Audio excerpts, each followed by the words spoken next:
It's Saturday night. That means it's time for the Don Tony Show. The wait all week long is finally over. Get Don Tony's perspective on current affairs in the world of pro wrestling and much more. The Don Tony Show. And now your host, the man, the legend, Don Tony.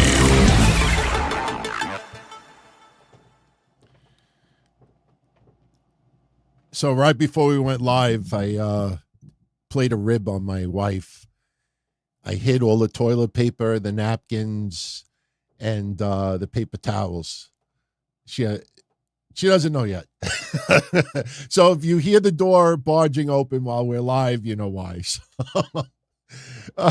it's funnier than you think because she's only 5'4", and I put them like all the way at the top of a closet, and we don't have one of those grabby things that you could I can't reach. Oh man, good afternoon, good evening, and good day, everybody. This is the Don Tony Show. I am Don Tony as always. What is it, 29th of July? Yes. 29th? Yes, 29th. I had to do a double take. Hope everybody's having a good weekend. I am here. We are going to talk a little bit about SmackDown. We are going to update you about Rey Mysterio's injury, and yes, it is legit.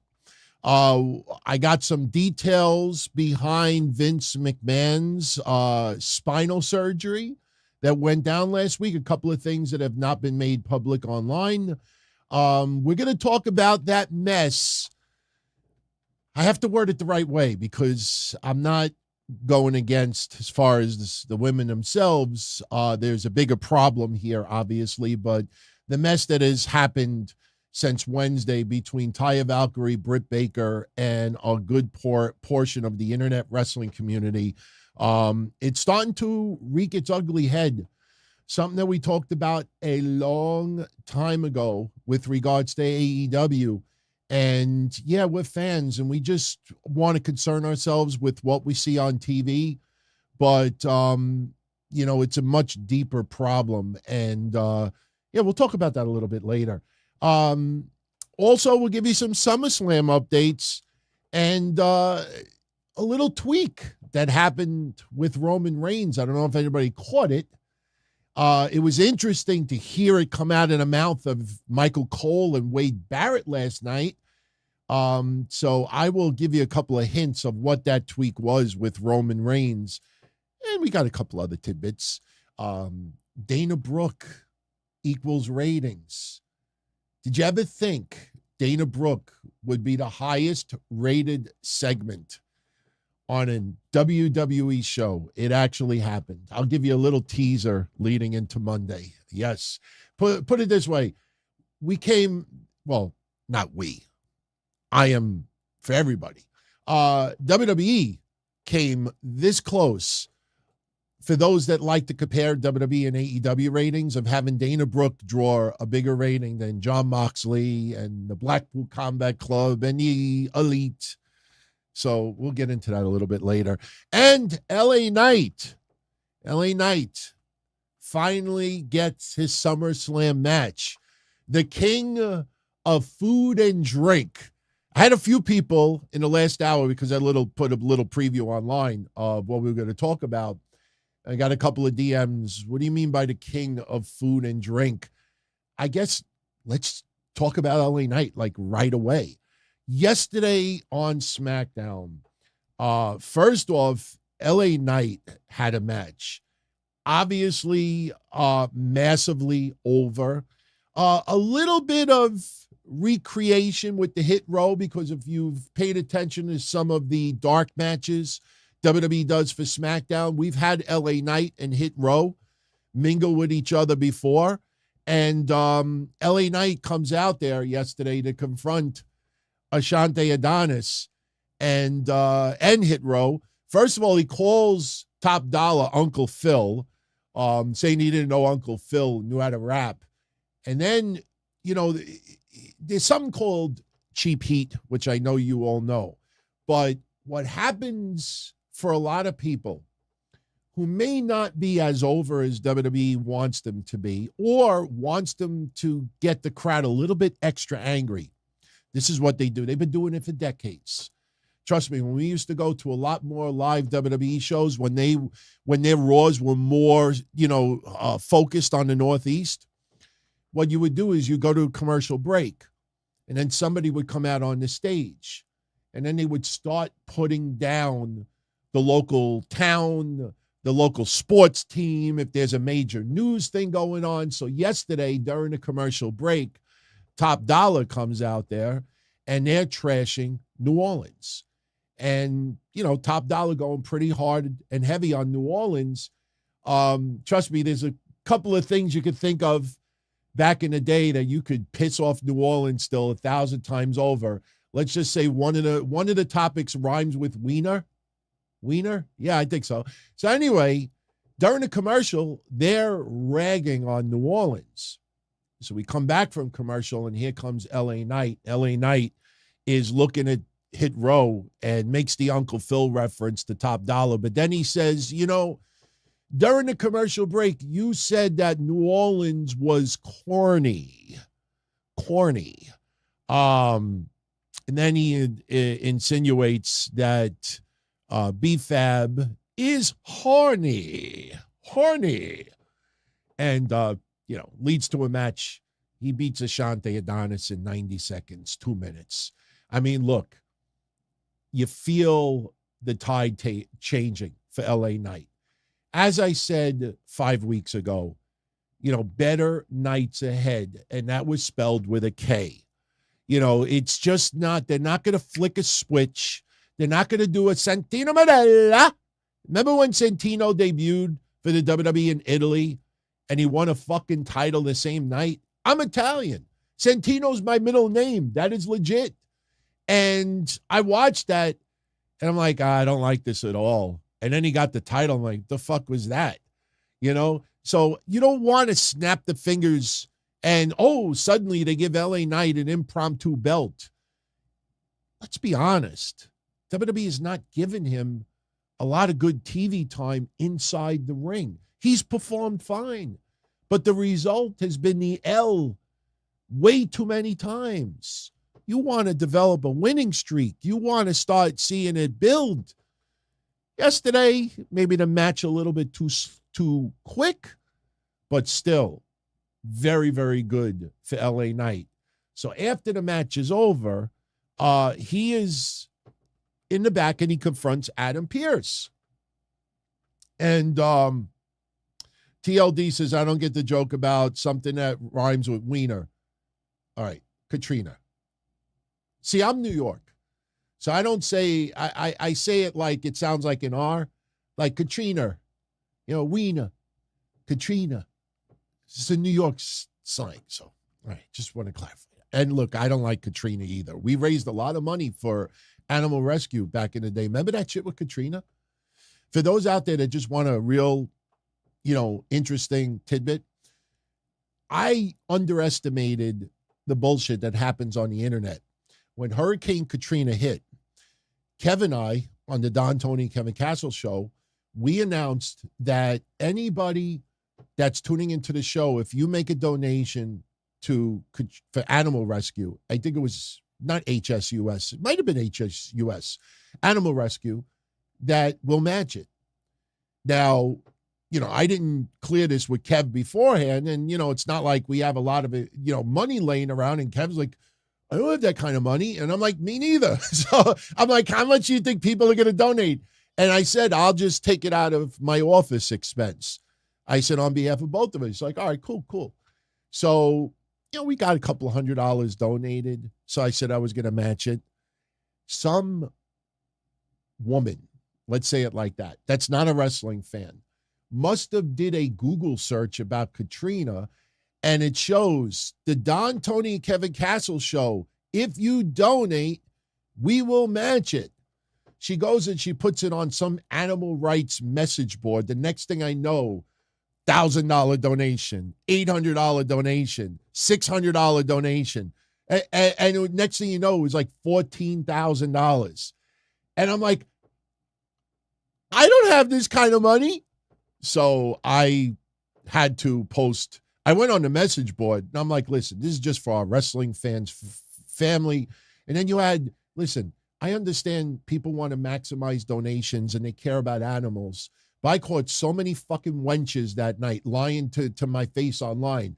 Because I said, this is more for our wrestling fans, our family here. And they're like, I'm a wrestling fan. They didn't even know what the fucking wrestlers were. I put a fake name and I said, who's so-and-so? And they said, oh, he's a current champion. I said, yeah, in your fucking dreams. So we ended up donating, I think, like $3,000 or $4,000. But yeah, they posted it on message boards. People were like, yeah, I was going to donate anyway, but if these guys are going to match it, yeah, it's $1,000. Got my shit into trouble. I got my ass in trouble. So anyway, Adam Pearce is in the back, and he announces that at SummerSlam, we are getting the SummerSlam Battle Royal sponsored by Slim Jim. Oh, I'm going to eat some Slim Jim and drink some Diet Mountain Dew on SummerSlam. LA Knight featured once again in something that involves food and drink. Remember we had that match with Bray Wyatt? Wasn't that the Mountain Dew, whatever that crap was? Ooh, yeah. Now LA Knight will be in this Battle Royal. And I hope LA,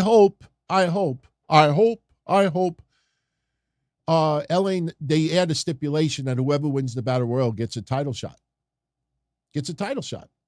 Obviously they can't announce that it would be Austin Theory's title because you're going to have wrestlers on Raw, wrestlers on SmackDown, and you can't do title shot of your choosing because then you incorporate Roman Reigns, then you incorporate Seth Rollins, and we don't want to go there. So hopefully this has an added stipulation that if somebody from Raw wins, they get a shot at Gunther's Intercontinental Championship. If somebody from SmackDown wins, they get a shot at Austin Theory's United States Championship. And hey, if somebody wants to go for Dominic Mysterio's NXT North American Championship, you could do that too. But I don't think we're going to have NXT stars in this Battle Royal, so that's why I don't think we should incorporate NXT. So LA Knight is there. LA Knight wants in. And then Sheamus shows up. And then we get some back and forth. And Sheamus had me laughing, man. Sheamus tried to do the, yeah. And he sounded so fucking funny, man. He sounded funny. He almost sounds like me as a white guy trying to rap like Public Enemy or NWA.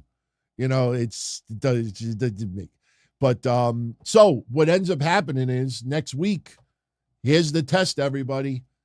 LA Knight, you almost feel like he's got to get the win on Sheamus. And you know what? Sheamus loses nothing if he loses this match. Sheamus is a future Hall of Famer. Sheamus, even though he doesn't have a championship title right now, Sheamus is set. He is a made man. I mean, the crowd has accepted Sheamus. And listen, before COVID, there was some appreciation for Sheamus, but, never felt as, like he was there. Like he had pushes and he had some great feuds. But when COVID hit and he started really shining and, he feuded with Drew, he feuded with Jeff Hardy, he feuded with some others. And he legitimately was putting on banger after banger after banger. And then he had his shit with Gunther. And he's a made guy. He's a made guy. He's in a good place right now. So Sheamus, if he loses next week, loses nothing. But that's going to be a banger of a match next week. So now we have the Battle Royal at SummerSlam. But something that really was under the radar yesterday that I think is a big deal. Austin Theory is not defending the United States Championship at SummerSlam. We all thought leading up to that last week, LA Knight was going to take on Austin Theory at SummerSlam and beat him for that championship. That has changed.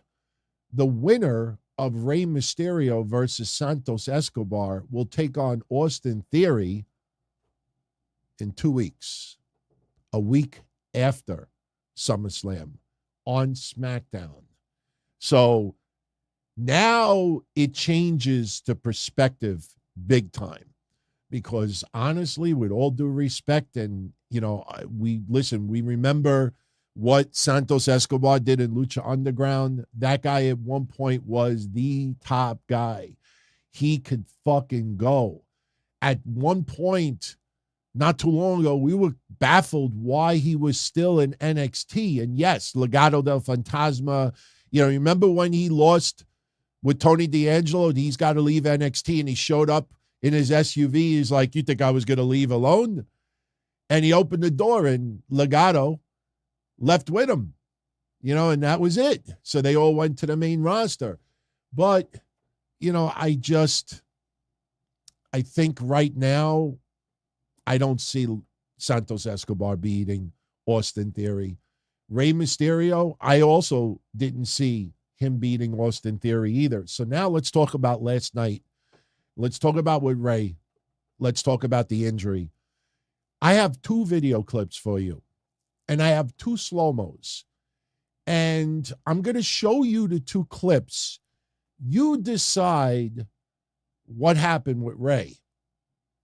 I will show it to you.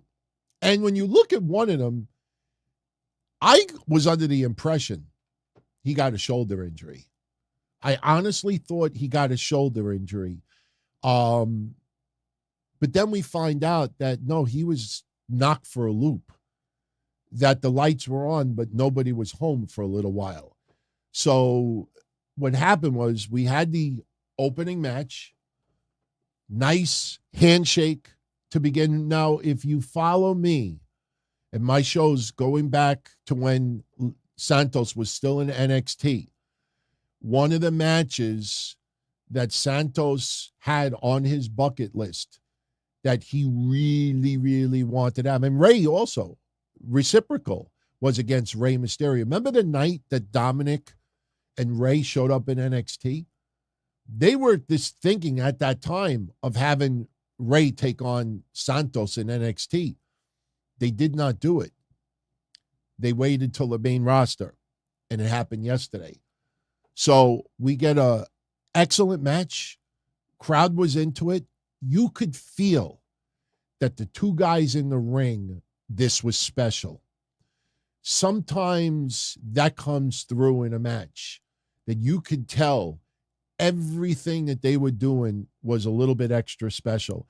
I got a kick out of Michael Cole early on saying that Austin Theory's in the rafters with all of his friends, and there was nobody there with him except for a bucket of popcorn. Plus, there was like a couple of buckets of popcorn above him. I don't know what that was all about, but Austin Theory is hanging out watching the match, and we go to commercial. Okay, we go to commercial. Right now, the match is very even. Now, we come back from commercial, and a trainer is tending to Rey. Now, I'm looking at the trainer's right hand, and he has it on Rey's shoulder. And before we went to commercial break, I didn't think much of it. But when I saw him holding Rey like that, I thought, oh, okay, I think I know where he got injured. So now I'm going to show you 2 spots that happened right before commercial. I'm going to show it to you in regular speed, and I'm going to show it to you in slow motion. And you be the judge, and then we will discuss what actually happened. So, first off, Santos was outside the ring. And Rey, and I laughed when I saw this, because it's like, when you like, you throw up a shot in a basketball game and you hit the rim, like you come close, but you don't get the bucket, and then you shoot a fucking air ball, or you just swing and a miss, and maybe the ball's in the zone, but then sometimes you swing for a pitch that's way off the plate. I watched Rey, and he dove to the outside to land like a little splash onto Santos Escobar.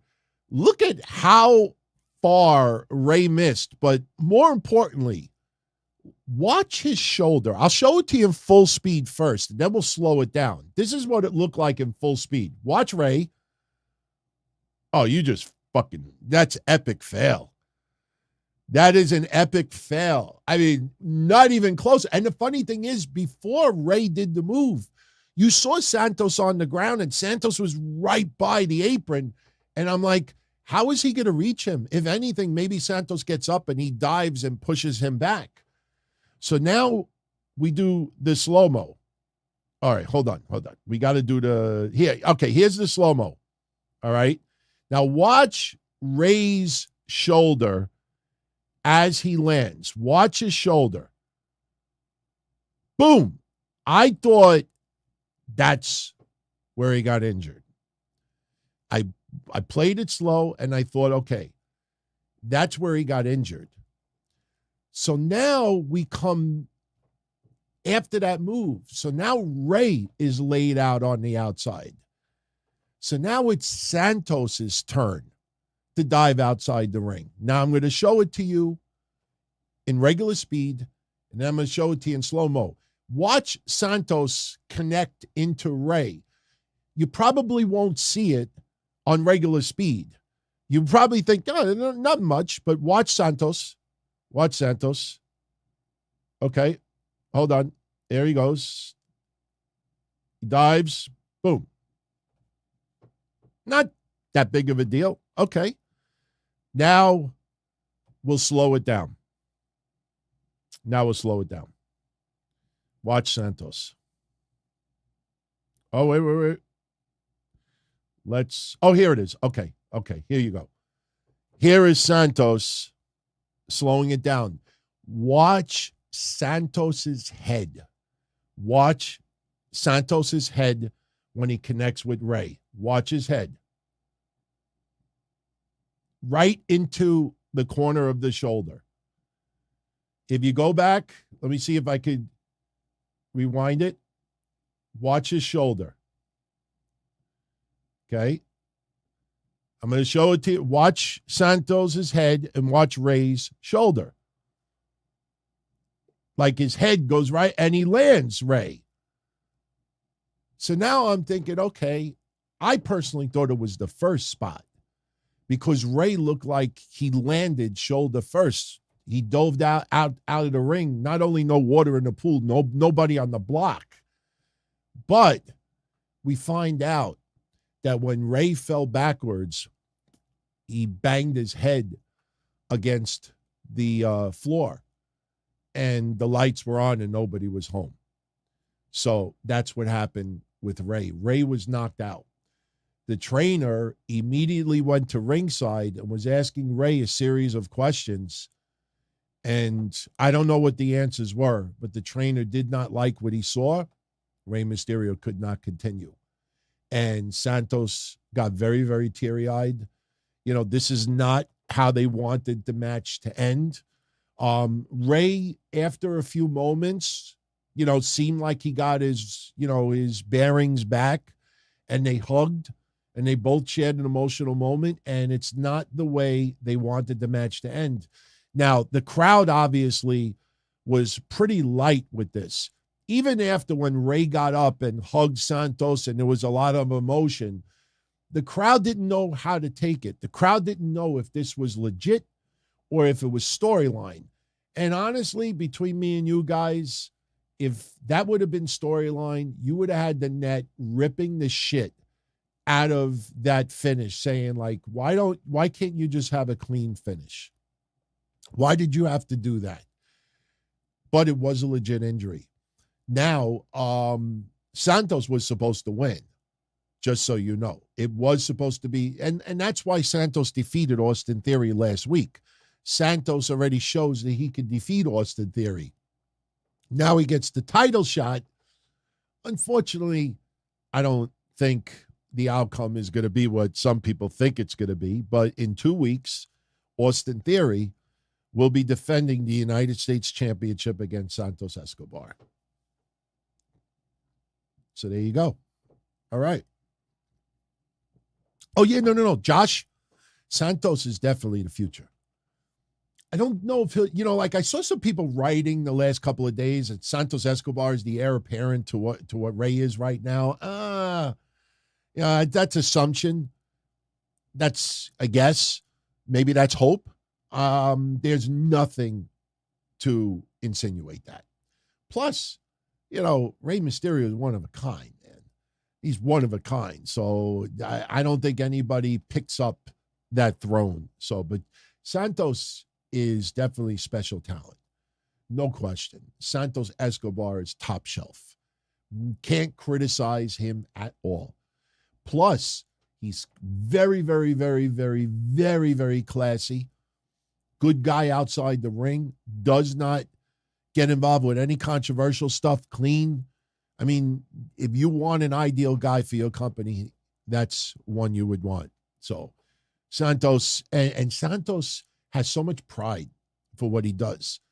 That's the thing that you notice, especially when we talk about controversy in wrestling. You could feel the wrestlers that do have a pride at what they do.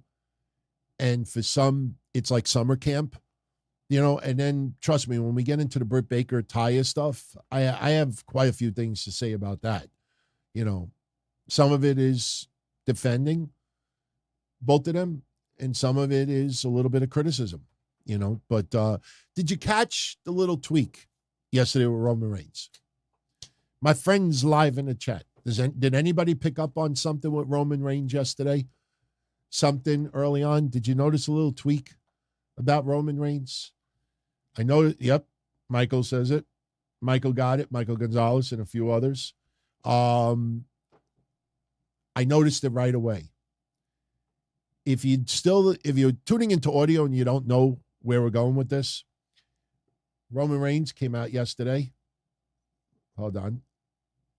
He came out yesterday. Look, Paul Heyman is holding the flowers. I forget what it's called. That flower display is actually a legit Sola something. And it is a legitimate Samoan, necklace. If you Google it, you'll see places selling it everywhere. It's beautiful. But Paul Heyman is holding that. Solo Sikoa, if you look at Solo Sikoa, for some reason, again, he's looking at the floor. Look at Solo. We've noticed that. How many weeks in a row have I said it? If you ever look at Solo, for some reason, he's got an infatuation with the floor. Maybe he's just counting the number of boxes that are in the tiles on the floor. He looks at Roman Reigns, and he's staring, and he's like, what, he's slow? Seriously. Every time Solo Sikoa, he's got to look at the floor. Ooh, nice carpet. So Solo's looking at the floor. Paul Heyman is like this, and Roman Reigns is wearing a title around his waist. There's a little bit of a better picture. Roman is acknowledging the crowd. Paul Heyman is holding the necklace. Solo is looking at the dust. Wow, these tiles need caulking.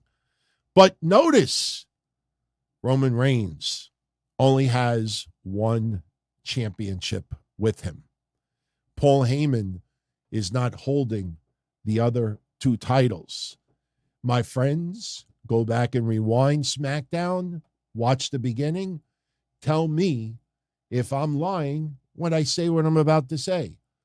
Michael Cole pointed out that Roman Reigns has been the Universal Champion for 1,062 days. Michael Cole only mentioned the Universal Championship. Wade Barrett, immediately following, only mentioned the Universal Championship. After Roman Reigns and Jey Uso had their confrontation in the ring, after everything was said and done, that is when Michael Cole said that Roman Reigns will be defending the Undisputed Championship. Undisputed Championship. Now, we have the WWE Undisputed Universal Championship. They condensed it down into a singular.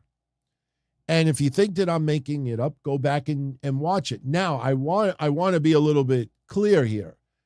Later on, when Jey Uso came out for his main event match against Grayson Waller, they did show Solo, Paul Heyman, and Roman Reigns in the back locker room, and Roman is watching the match.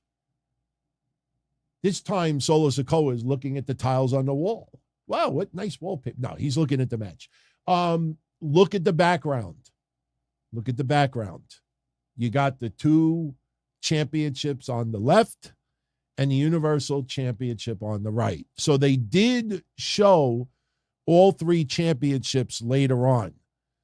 But, again, Roman Reigns starting to come out with only 1 title. That could be a temporary thing, but something you definitely want to take notice of, because they're trying to eliminate a little bit of confusion because of Seth Rollins. Seth Rollins is the WWE World Heavyweight Champion. Roman Reigns, Universal Champion. Totally different title than Seth Rollins.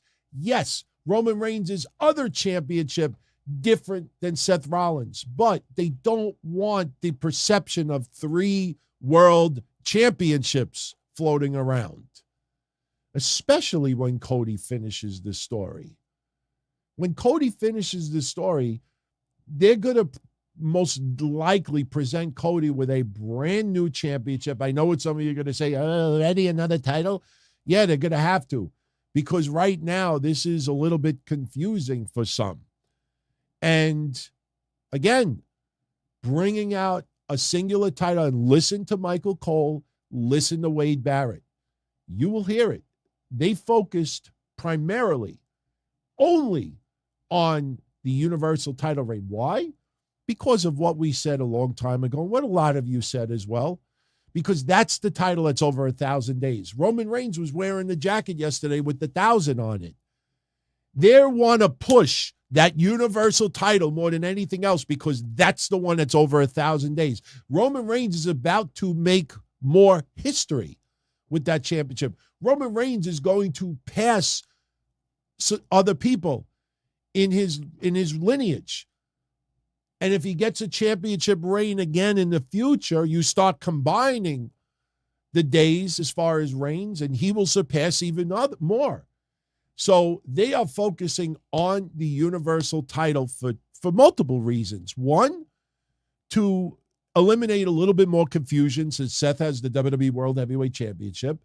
And also because the 1,000+ day is the reign that they focus on. It's the most impressive. You know, having another title that's, 300-400 days is also pretty fucking awesome, 500 days. But they want to focus on the 1,000. And right now we're at 1,063 as of today. So without getting into every little detail of SmackDown, Jey Uso comes out first, and Jey Uso welcomes everyone to Main Event. Uso is in your city. Roman Reigns' music immediately hits, interrupts Jey Uso, and Roman Reigns tells him, I opened the show, not you. And, they're basically discussing the tribal combat. And Roman Reigns, he's upset that Jey still wants to go through with this. And Jey Uso says, you broke the family. You broke this family. Now I have to do what I have to do. You broke the family. You broke the bloodline, which I thought was the family.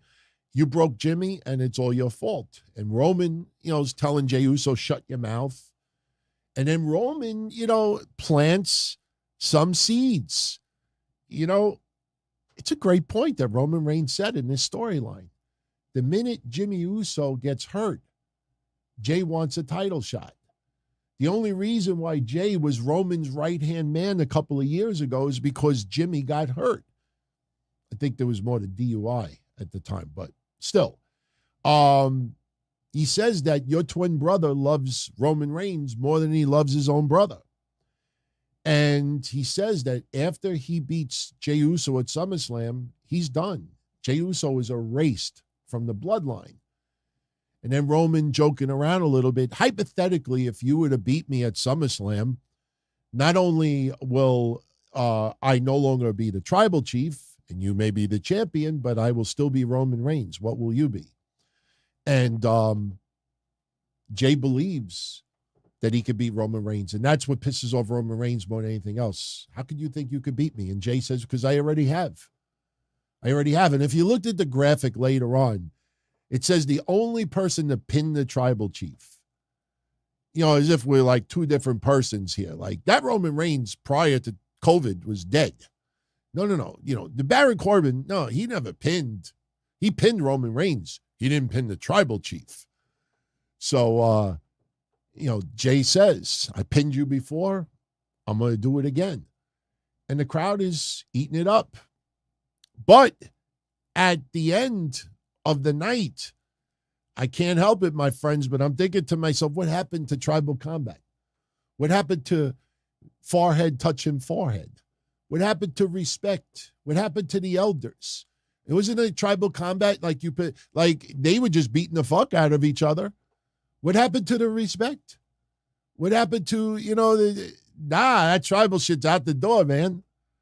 It's out the door. So we go to break, and then later on we see Jey Uso in the back. These things are awesome. You ever buy a Yeti? The Yeti. WCW. The Yeti. It's like keeps coffee extremely hot. This thing is piping hot. I made this coffee about 2 hours ago. We see Jey Uso in the back. He bumps into Grayson Waller. Grayson Waller has an idea for Jey Uso that, after your match at SummerSlam, in case you win, even though I know you're going to lose, how's it about you get the little Grayson Waller rub and you come on the Grayson Waller effect, and he could see it now, the Grayson Waller effect with Little J. Little J. Sounds like a rapper from Chicago. Little J. And they're laughing it up, and Jay just slaps him. So it leads to a match later on in the night, as I said earlier. And in the main event, Jey Uso beats Grayson Waller. And the reason why I'm mentioning this now is because when we get into the SummerSlam lineup, it's probably one or two matches less than we thought we were getting. Because SummerSlam is probably going to be 4 hours, not even including the pre-show. We may get a 5-hour event. But I think, especially Austin Theory, not getting his match at SummerSlam, I think something very well is going to happen. And I know some of you have thought about it. We've talked about it before.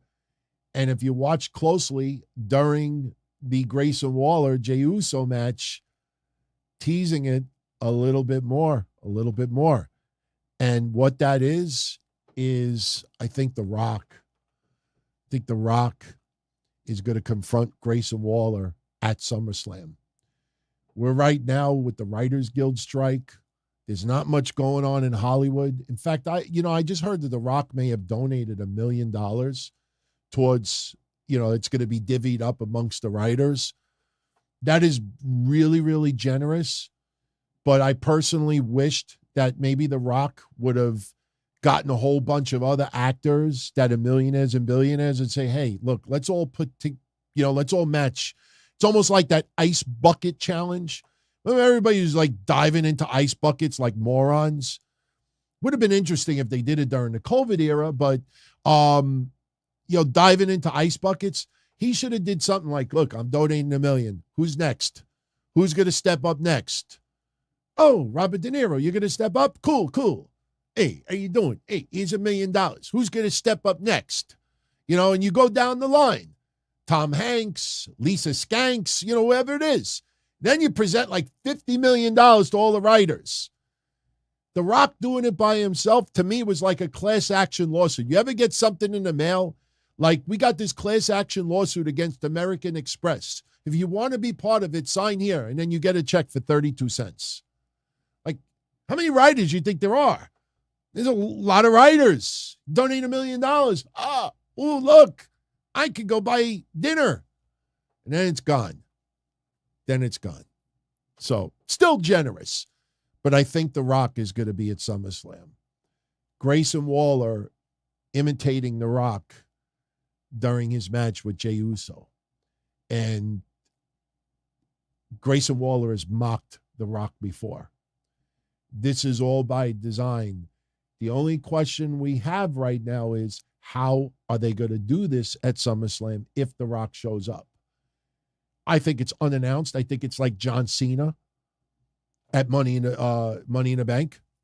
I think it's going to be similar to John Cena. I mean, obviously, The Rock is not going to come out there and pitch WrestleMania in a different state or something like that. But I think Grayson Waller is going to come out there and just trash the crowd, and and then The Rock's music is going to hit.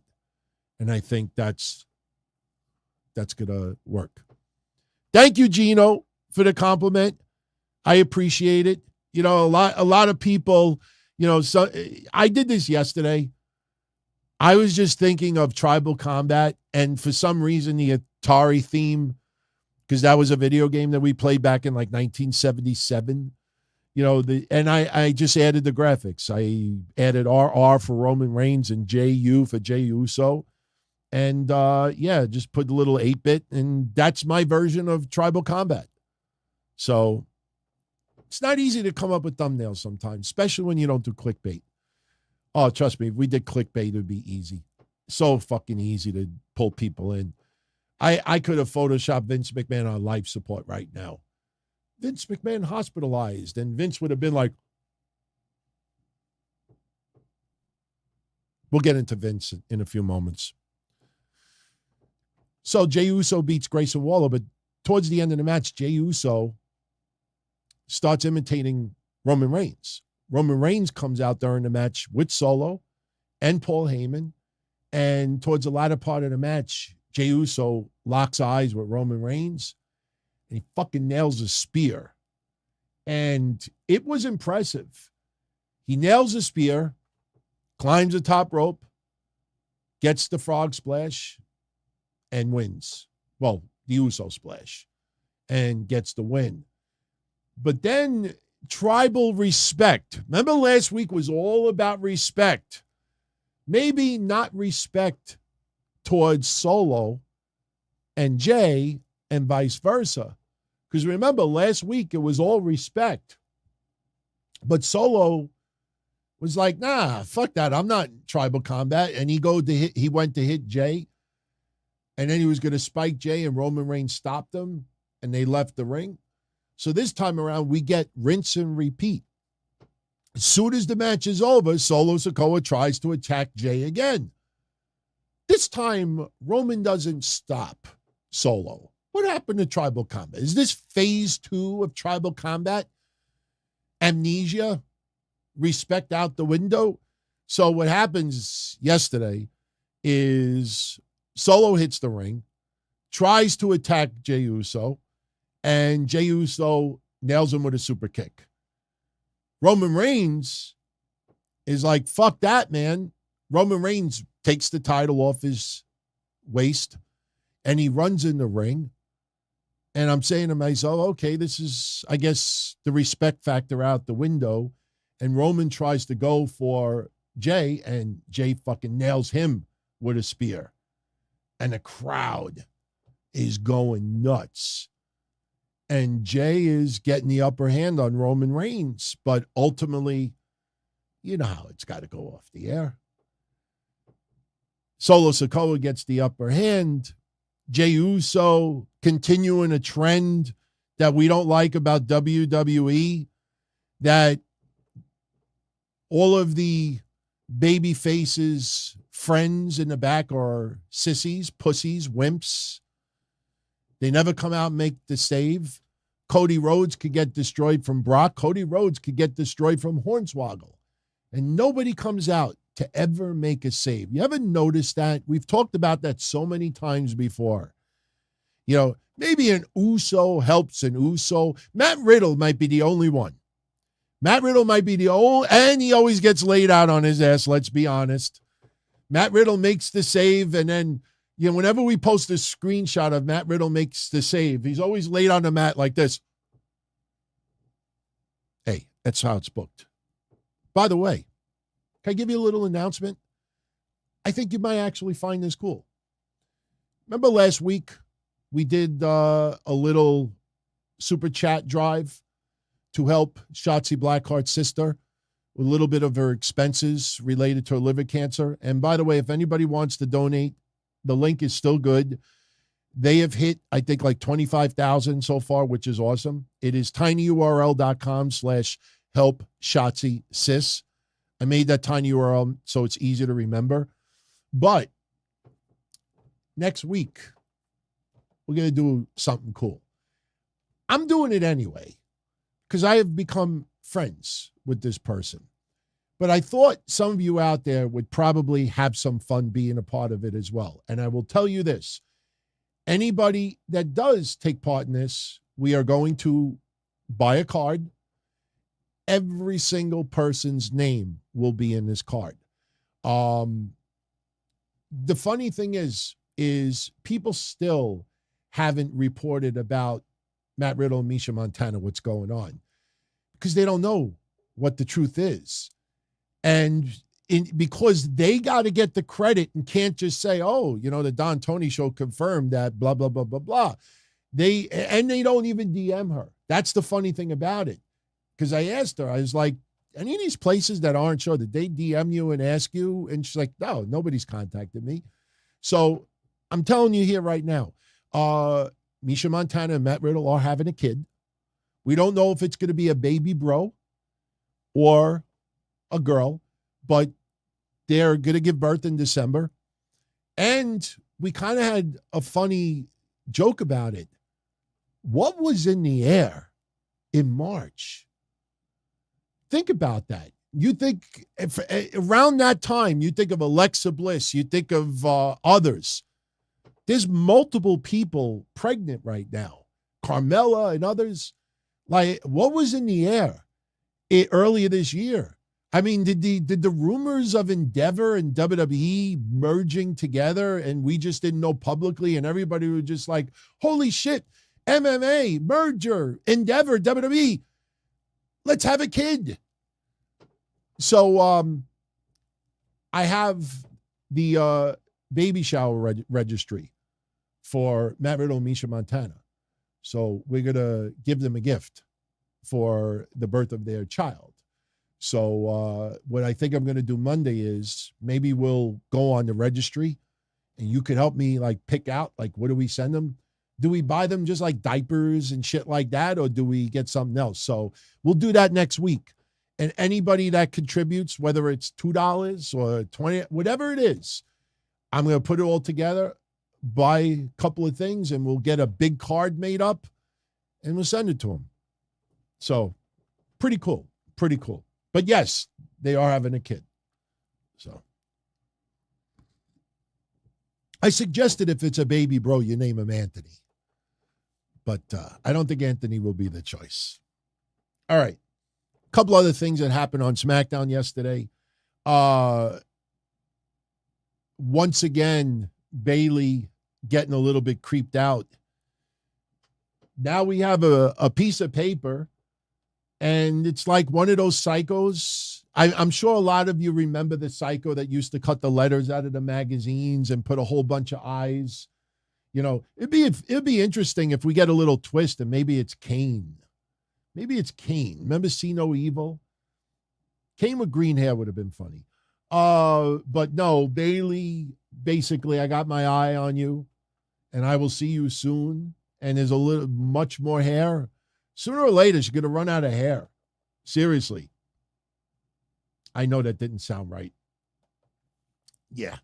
So anyway, they bump into Asuka, and Asuka is very confident that she's going to wrestle the best at SummerSlam. And as of right now, I think Asuka's retaining.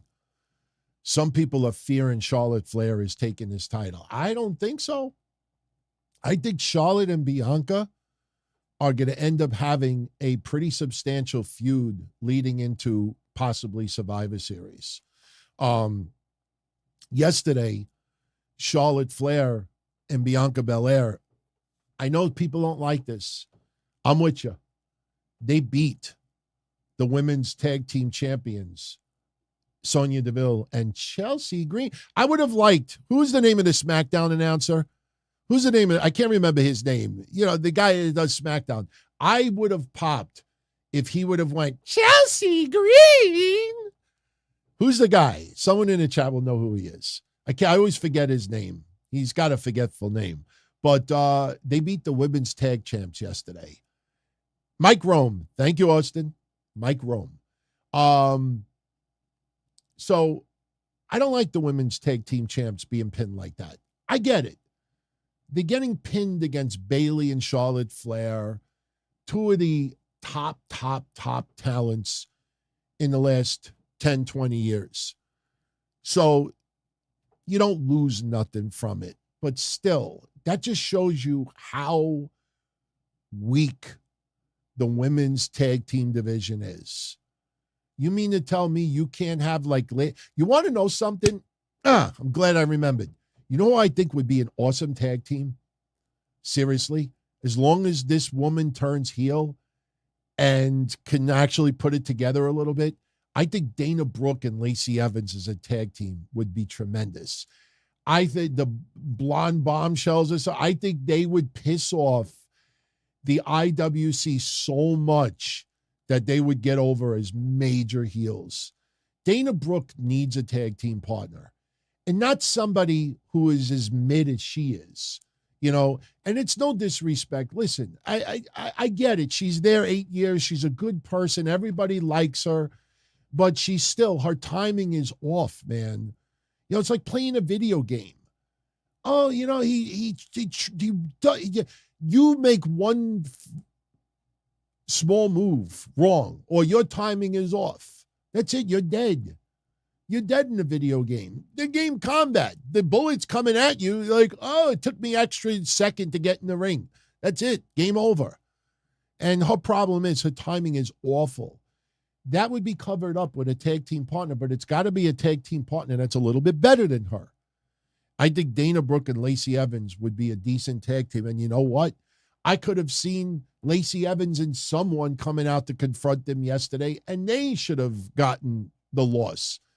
Not Sonya Deville and Chelsea Green, but that's what happened. And the match yesterday, the easiest way I could explain it, Bianca's got offense. Charlotte tags herself in anyway, and Bianca's pissed off. Later on, Bianca tags herself in while Charlotte's kicking ass. Towards the end, Bianca's about to hit the KOD. Charlotte tags herself in. They win the match, and then they're angry. The fuck is wrong with you? We won the match, you asshole. You know, like, they were just fighting to add additional friction to the SummerSlam match. But I don't know. Yeah, Vince, Dana Brooke's going to go heel. She is going heel. She's going to turn on her protege. And Dana, listen, I talked about Dana Brooke and her Singapore Cane match with Cora Jade on Wednesday Night Dynamite. If you didn't check out Wednesday Night Dynamite yet, check it out. Excellent, excellent show. Especially when we talked about Carmelo Hayes. He's about to be tricked. And that is a play on words. Trick Williams is going to turn on Carmelo Hayes. It's got to happen. I don't want it to happen. But Carmelo Hayes, him be stuck in the mud more than anybody wants to admit. You look at that NXT roster up and down, you say to yourself, what's the next hot feud for Carmelo Hayes and NXT? And people be like, they can't come up with someone. They'll just pick a random talented name and say, oh, Dijak. Van. Yeah, that's a hot feud. I'm a fan of both guys. They ain't hot feud, man. Especially you start going to promo exchange back and forth. Dana Brooke has got to turn on Kalani Jordan. She will. She will. But I think that would be an awesome trolling tag team. Seriously. But so we had that match yesterday. Karrion Kross squashing Carl Anderson like a grape. Let me tell you something. I know this is going to sound ridiculous. I know we have a little bias for Karrion Kross because he's a friend of the family. I shouldn't say fan. I know he said fan, but I don't deserve that. Neither does Kev. Well, maybe Kev. He's a friend of the family, but I thought yesterday Karrion Kross was clicked better than I've seen him click in the ring and to the crowd and everything that they went down. Even Scarlett getting extra animated, distracted Carl Anderson. Carl Anderson was getting a lot of offense, and this match was only 3 minutes long. But Kross made the best of his three minutes. And I like the hair. I like the added beard. You go back and you remember the bald head with the helmet. Far cry than before. He's added a little bit more muscle. So, and he beat down Carl Anderson afterwards. AJ Styles made the save. I will admit, AJ Styles was looking at him like, can't you just let it go? Did you see when AJ Styles like made the save and he was looking at Karrion Kross? He had this concerned look on his face, like I know what it's supposed to be like. Fuck is wrong with you? You didn't have to do that? But I interpreted like, come on, man, move on. I got better things to do. You keep bothering my people for. But Kross looked to me. I know that sounds ridiculous. I think was his best showing this year, yesterday. From the beginning of the match to what they did in the ring to the end of the match, post-match, and the stare down afterwards, everything that they did, I think, clicked. So give him more time. Give him more time. Definitely, listen, he's got the tools. He's got the ability. He's great on the mic. Just got to let it happen. We can't rush it. Can't rush it. Yes, this is taking longer. Absolutely, it's taking longer. But right now, I thought yesterday was excellent. And I'm not even saying that in any biased way. So that pretty much was our episode of SmackDown yesterday.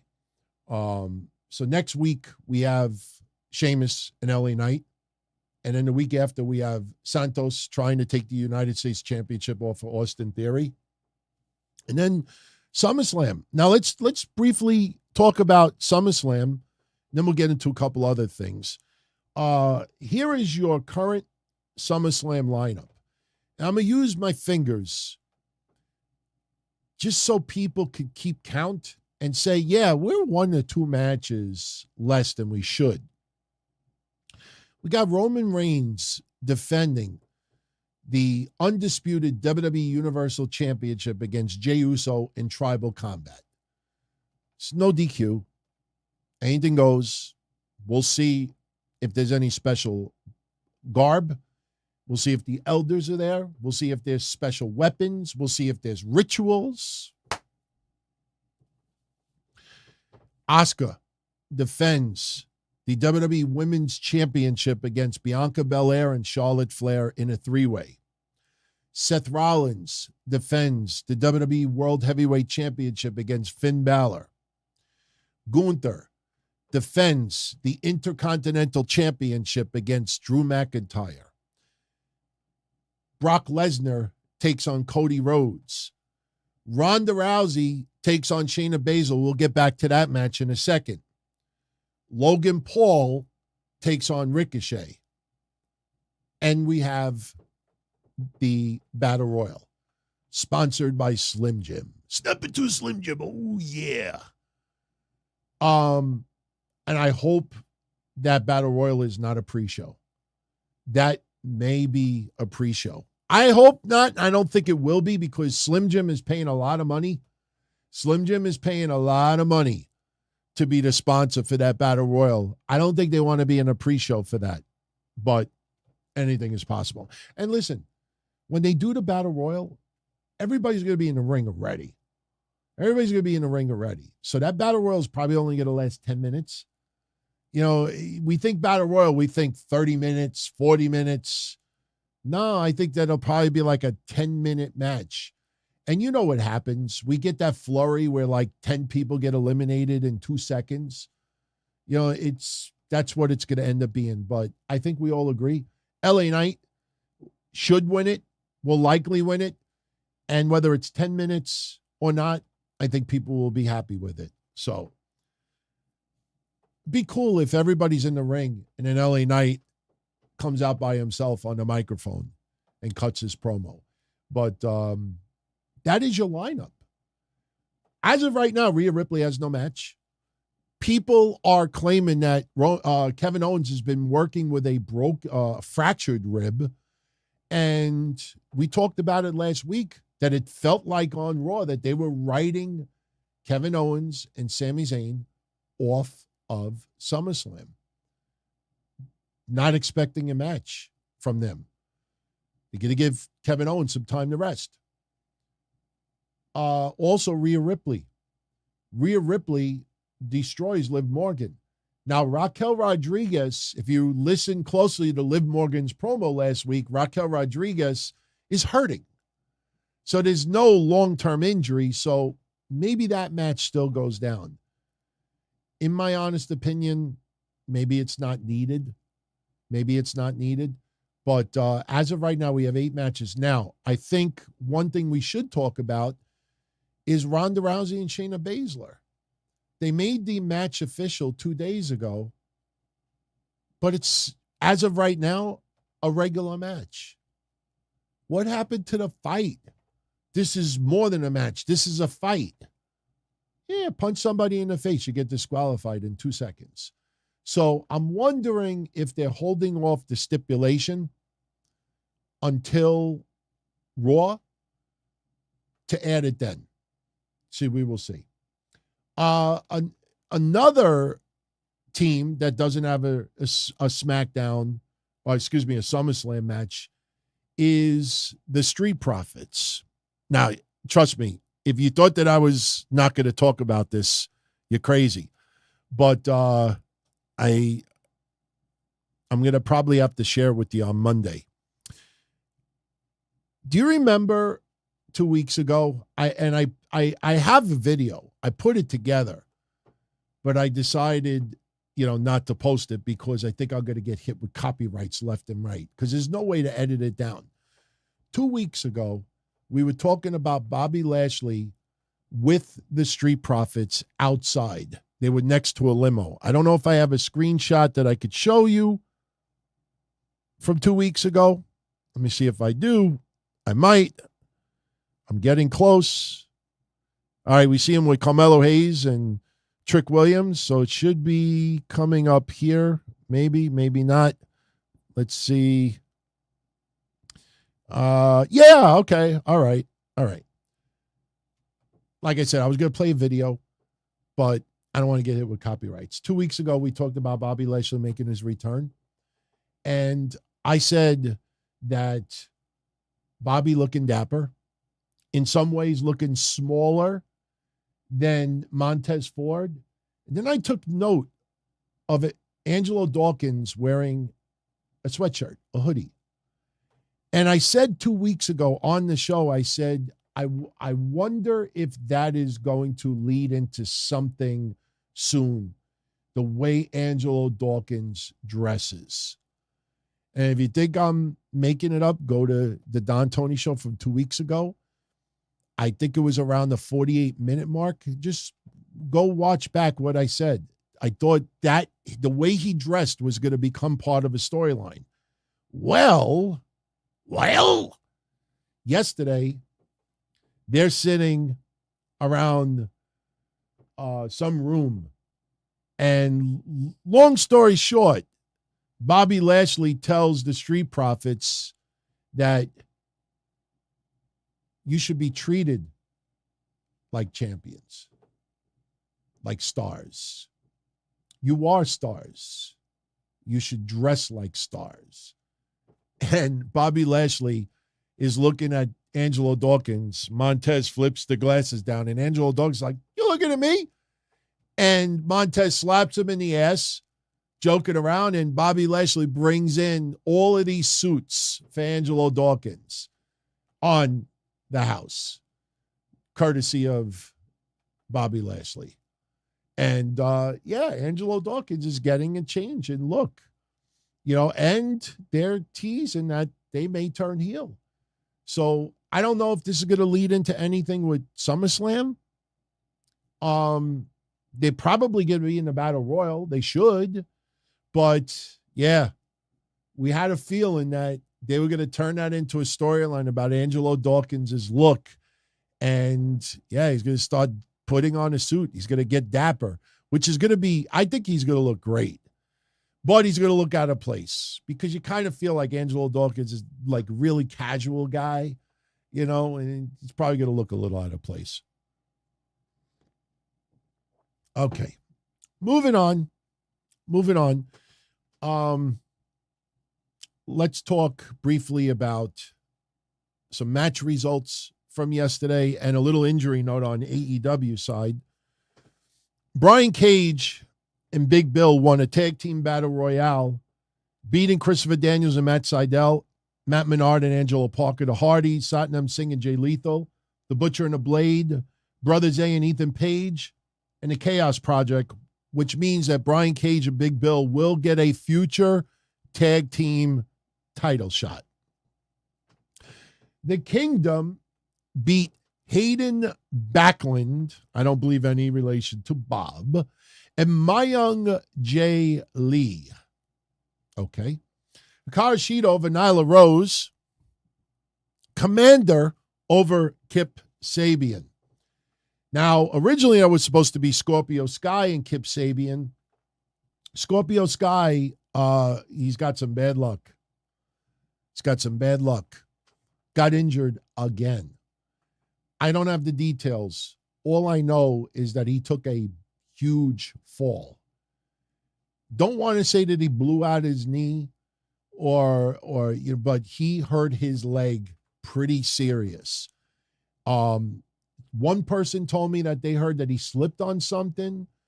Someone else told me that he just took a step the wrong way and just took a dive. But Scorpio Sky once again on the shelf. So I just figured I'd share that with you in case you wanted to know. A little bit of AEW news as well. Take note of it. They filed for a trademark called AEW Plus. And when you look at that closely, you know, it's not like bigger shirts for fat people like me. It's not plus sizes. AEW Plus has to do with streaming pro wrestling entertainment video on the internet. Take note of that. Is AEW going to reveal their own streaming deal? I think that is possible. AEW Plus. You want to watch additional content? You want to watch stuff from yesteryear? AEW Plus. Don't know how much it'll be a month. I'm speculating, but I think that might be a streaming deal online. Similar to maybe what they're doing with Ring of Honor and Honor Club. That AEW Plus. AEW Plus for AEW is what Honor Club is for Ring of Honor. So something that you should take note of. So now for Monday's Raw, the preview that we have right now is Brock Lesnar and Cody Rhodes will have their final face-to-face leading into SummerSlam. We also have on Raw, Logan Paul will be back and he will have a confrontation with Ricochet once again. And as of right now, they are scheduled to open SummerSlam or the second match. From what I hear, they are granting Logan Paul his request that he could leave a little bit earlier so he could walk his brother down the aisle. His brother's fighting Nate Diaz. But as of right now, it's either the first or the second match. Don't forget, on Monday, we also have Valhalla taking on Maxine Dupri in her debut match. And guys, I'm a fan of all four guys, man. But this is like beyond rinse and repeat. It's so much rinse and repeat. I feel like we got holes in our clothes now. The main event on Raw will be Seth Rollins and Sami Zayn taking on Dominic Mysterio and Damian Priest. I don't mind the feuding, but every fucking week it's Sami Zayn or it's Seth or it's Kevin Owens. It's always a Judgment Day on the outside. And I don't think the Judgment Day are overused. I know that that's a fun little conversation for people to have online, which is ridiculous when you actually add up the amount of time that they're on TV. It's ridiculous. It sounds powerful until you actually add the amount of time they're on TV. They're not on TV as much as you think, but it just makes you feel like it's Kevin Owens, Sami Zayn, Cody Rhodes, Seth Rollins, the Judgment Day, and everybody else. Gunther, Gunther's in his own world right now. It's Gunther's world, but, maybe Gunther should be incorporated in this a little bit more. We know that Vinci, you got to ask yourself this. When Giovanni Vinci goes out there now, whether it's on Raw or it's at a house show, or even at SummerSlam, how does that feel inside? That I think he pretty much knows that his days with Imperium are numbered and he's about to be kicked out. How does that feel? You know what I mean? Like, how does that feel to be standing out there and in the back of your mind, you're like, man, I'm fucked. Man, fuck. Like, what motherfucker is going to replace me? That's got to kind of get under your skin. That's got to bother you. You can't just sit there and like, oh, what a wonderful world. And just an opportunity. That's all I wanted. No, I'd be pissed off, man. If I was Vinci, I'd be kind of ticked off right now. Let's talk a moment about Vince McMahon. The reason why I'm showing you mustacheless Vince is because somebody said to me that Vince only had like the landing strip. Is that what they call it down there? Like he just had like a little light fuzz on his face last week, that he might have shaved the mustache off recently and had a little bit of a shadow. So we don't know if it's coming back or maybe he just didn't shave it because he was in the hospital. Vince McMahon underwent spinal surgery last week. I don't have all the details, but I will tell you that I actually found out a little bit more than what TMZ reported. I asked a few people, because I have my dad.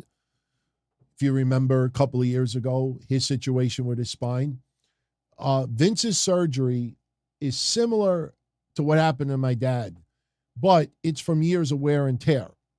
Vince McMahon has, I don't want to say crushed vertebrae, but Vince McMahon had a serious problem with his vertebrae that was digging into nerves, and it was not only causing tremendous pain, but it was also causing him a lot of issues mobility-wise. And listen, when you get in your 70s, we've talked about it so many times, even in your 60s and 50s, you take a hard fall, that has ended people in the past. I mean, we don't need to go there, but how many times have I said in the 26 years doing this that you got to be careful when you get old, you take a fall. I've seen people break their hip and next thing you know, they're gone. Think about what happened to Scott Hall and others. So Vince was having mobility issues. He was having a lot of pain, and the vertebrae, you have to address it. Now, they took care of his spine, put screws in it, apparently a plate. One surgery that they were considering for Vince McMahon, this is where it hits home for me and my family, is there is a surgery where they could put literally cement within the area of the crushed vertebrae. They literally, it's not cement like you walk on, but it's pretty much cement. And they literally fill the cracked vertebrae, the crushed vertebrae, they put cement to like keep it locked in place, because crushed vertebrae, every time you turn, you walk, you bend, it just gets worse and worse. The reason why they did not do that is because that kind of surgery on your vertebrae, putting that kind of cement, I don't know what the exact term is, there is a high risk that you'll never walk again. That is one of the serious conditions that the surgery is so serious that it could result in paralysis, that you would never be able to walk again. So he elected for the surgery where they cleaned it out. They definitely put some pins and screws in there, and they basically repaired part of his vertebrae. And that was years of wear and tear. Didn't have a fall. See, what happened to my dad was working on a roof and fell off the roof. I mean, the roof was not that high, but he fell off a roof, and when he landed, there was a rock on in front of the house, like one of these rocks that's surrounded by plants, and his back landed right on the rock, and it crushed part of his vertebrae. With Vince, it was wear and tear. So his surgery was deemed a success. He can't lift anything heavy for, a short period of time, but this is really what this was to improve Vince McMahon's quality of life, which I know some of you out there could be like, motherfucker, fuck him and his quality of life. I get it, but that's what happened to Vince. So I figured I'd share it with you. Definitely worth checking out if you're interested. Booker T was a guest on Chris Van Vliet's podcast. They were talking a lot about NXT.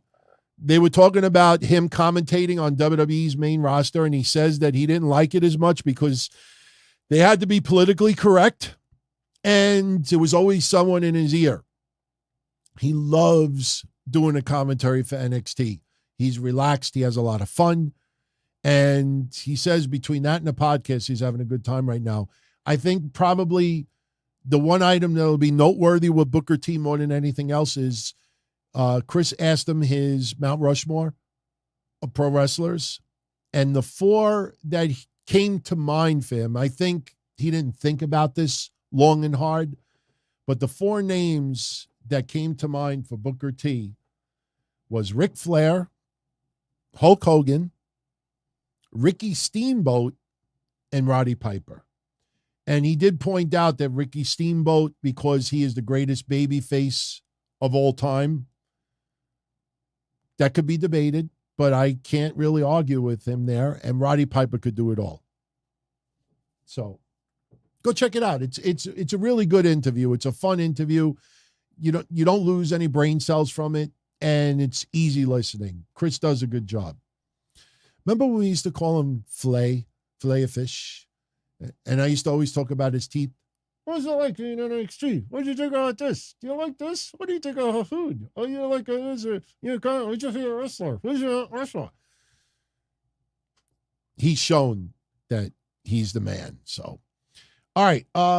Since we were talking about NXT, for those that are interested, NXT is going to have No Mercy. That is going to take place Saturday, September 30th in Bakersfield, California at the Mechanics Bank Arena.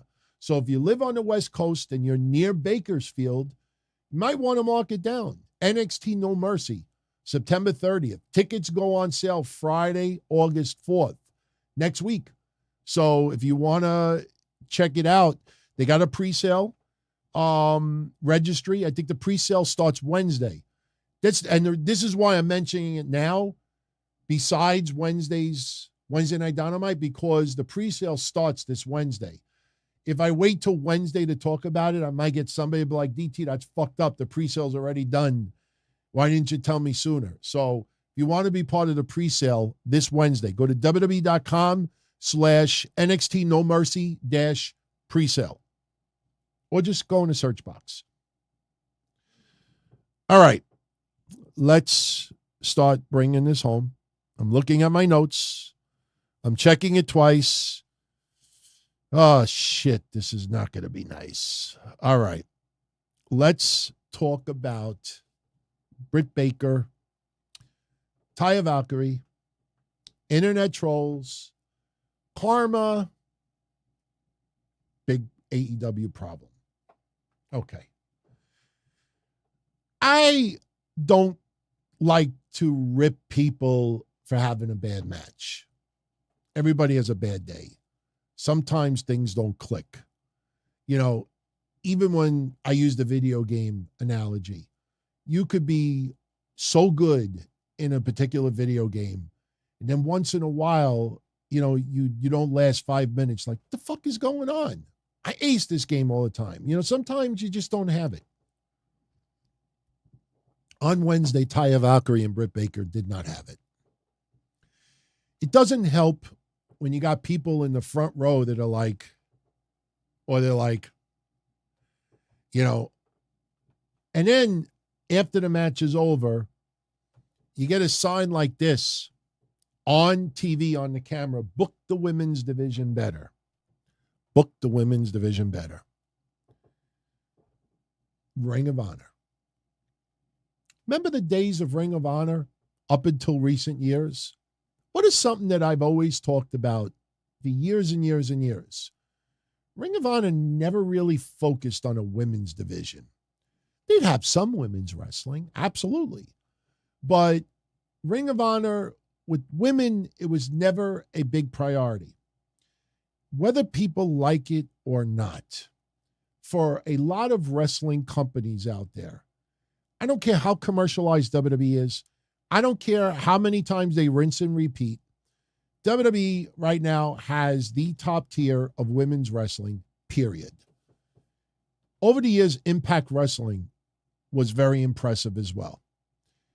At the end of the day, though, for promotions like Ring of Honor, MLW, I'm talking about over the years, Ring of Honor, MLW, and other various indies that you want to bring up, women's wrestling is not as big of a draw. It's not the ratings grab that a lot of people think. That's just the facts over the years. It's not a nice thing to say. It's not politically correct to say. Everybody that is loud feels, oh, women should have just as much airtime as men. I said this years ago. WWE would never at the time have an all-women's wrestling show. Pay-per-view, yes. Evolution, one-time pay-per-view, yes. NWA, women's pay-per-view, one-time, yes. But reality is that the numbers are nowhere near as strong. That's why WWE never did a women's weekly series, TV show. Because when you break down the numbers, when you crunch the numbers, women's wrestling, notoriously, has been nowhere near the ratings grab for most places. If women's wrestling was such a draw in the indies, you don't think Ring of Honor would have had more matches of women? You don't think MLW would add more matches with women? And I'm only mentioning those names is because they're the most famous indie promotions. You look at a lot of even NWA. Why didn't they do a second women's pay-per-view? Well, we don't think we have the good, strong enough names. It's not. What the fuck? If people watch women's wrestling and they watch women's wrestling, they were making excuses because they knew that buys and expense-wise, it didn't draw. They're not going to waste the money. You could make promises, oh, well, maybe next year, or maybe this, or and then it never happens. WWE was not, years ago, going to take the chance of put a women's show, whether it's USA Network or anywhere else, and then it gets garbage ratings, and then what? It makes the women's division look like this. That would be such a blow to the ego, the mindset to women's wrestling in WWE. And holy shit, we can't even get 300,000 viewers. We can't get 500,000 viewers. We can't get 1 million at that time. Remember, the ratings were much bigger back then because we didn't have as many streaming platforms that we do now. So think back to the ratings back then. WWE was not going to take that chance. Believe me, if they drew that big, you do it to make money. You don't do it because you just love wrestling like Tony Khan. So here's the deal. Over the last 4 years, we have had AEW. Tony Khan was a rabid ECW fan, a rabid Ring of Honor fan, a rabid New Japan fan. And what do all three have in common? Really didn't have much women's wrestling. It's not their cup of tea. But, because we got to attract women, because it's the right thing to do, because we don't want to be labeled as sexist, we don't want to be labeled as misogynist or whatever it is, we got to feature some. And now, 4 years later, you get one women's match on Dynamite. You might get a women's match on Rampage. Oh, wow, we got a women's match on Collision and it got an extra 5 minutes. Here's the problem. You could add a second match on TV by just saying, put a second women's match on TV. You know what the problem is? It's not here, and it's not here when it comes to Tony Khan. Sure, Saraya, Tony Storm, Jamie Hayter, it took a long time before they bought in with her. Jade Cargill, freak of nature, and I say that with love. Nyla Rose, we know, her background, inspirational. But at the end of the day, AEW since day one has basically told the world we're a men's wrestling promotion that does feature some women. And the thing is that, you think, we'll throw Sky Blue out there for a few weeks and she's a good girl and I don't have any issues with her. There's nothing wrong with her. She has a bright future. You see her make the save against the Outcasts and she hits the ring and she's struggling to get in the ring with the chair. And in storyline, if I'm Tony Storm, Ruby Soho, and it's Array, I'm like, look at this. Come on, right here. You get one shot. You can hit me right here with the chair. Look, I'm closing my eye. Like, she's not intimidating. You see on Saturday's Collision, Taya Valkyrie beats La Nonema. Oh, Britt Baker, I want a match. Oh, look, match we always wanted. It's on Dynamite. They're pushing the women. Then you get this. You get things like this.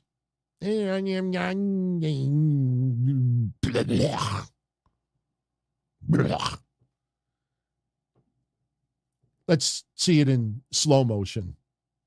Who's at fault here, everyone? Who's at fault? If you look at it closely, I think Britt Baker, this is what I think happened. I'm not in the ring. This is what I think happened. I think when Taya Valkyrie dropped her hands, I think Britt Baker got the sense that Taya Valkyrie was going down. Because remember, before I show it to you in slow motion, pro wrestling is an art form. And it's about timing. More than anything, it's about timing. That's why I've always been critical about Dana Brooke. I'm critical about Sky Blue. I'm critical about women wrestlers that have to run the ropes twice and kind of like wind up before they throw the pitch. You ever see that? Like they'll be standing in a ring. I'm going to beat you up. And then they decide, let me run to the other side of the ring to get momentum before I hit my move. And it's about timing. So when you look at this move, when Britt goes down, Taya has to go down at the same time. So it looks like Taya Valkyrie face plants Britt Baker on the mat. So when Taya's hands slip down a little, Britt Baker thinks, oh, Taya's letting me go and got to drop. Britt drops. Taya's not ready to drop yet. And this is what happens. Watch the timing. Watch the hands. Watch what happens. Oh, yeah, now I got to go down. And Taya's like, I don't know who to blame there. I don't know who to blame there. Shit happens. shit happens. But the problem is, here's the problem. Taya Valkyrie, let's talk about her first. After this match was over, she woke up the next day and there was so much hate online. Because remember, Taya Valkyrie is an outsider. She's not a homegrown AEW star. Britt Baker is homegrown, so you get this rabid. And listen, Britt Baker got a lot of hate too. Let's just focus on Taya Valkyrie first. Britt Baker is homegrown. Britt Baker is AEW through and through. So those that want to blame it on Taya Valkyrie, okay, how do we hurt Taya Valkyrie's feelings? This is an extreme example, but I'm going to prove a point, and I don't mind saying it. I have the balls to say it.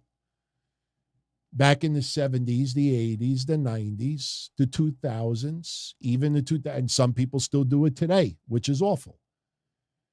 You get into an incident with a Jersey Shore guy that's at a club trying to pick up all the women wearing the tank top, all jacked up on steroids. Hey, how you doing? Hey, you want to go ride?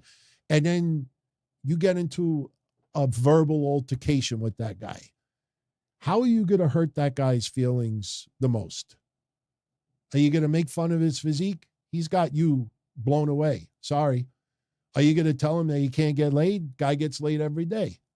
You're going to make fun of his physique? You can't. So what do? You call him the F word. Because how dare you question my sexuality? Because if all the women think that he's that, well, they're going to go for a real man. That's the mentality of an idiot who would say that. I used to do it in the 80s. Absolutely. Early 90s, go to a club, got some asshole trying to pick up your friend's girlfriend, and he thinks he's all masculine, thinks he's macho. You hurt their manhood. Doesn't make it better, but that's why people do it. You get into a road rage incident. You're a white guy. You see a black guy. You're a black guy. You see a white guy. And what happens? You use the N-word.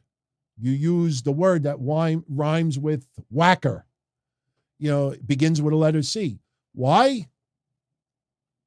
Even if you have no hate towards blacks or whites, you know that by saying that, you're going to maximize that person's anger. I want to piss that motherfucker off. What can I say that'll anger that person the most? Oh, I get it. He's black. Let me call him the N-word. He's white. Let me call him the C word. He's Spanish. Let me call him the S word. Doesn't make you racist. Makes you an asshole. Racist is hate in your heart.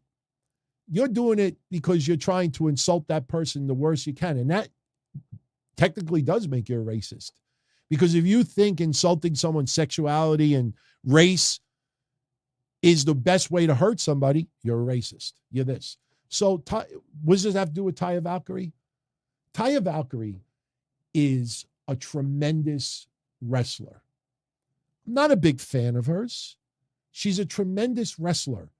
If you never saw her wrestle outside of NXT, Impact, or WWE, go look at her stuff in Mexico. Go look at her stuff overseas. You watch her matches, you'd be like, she is tremendous.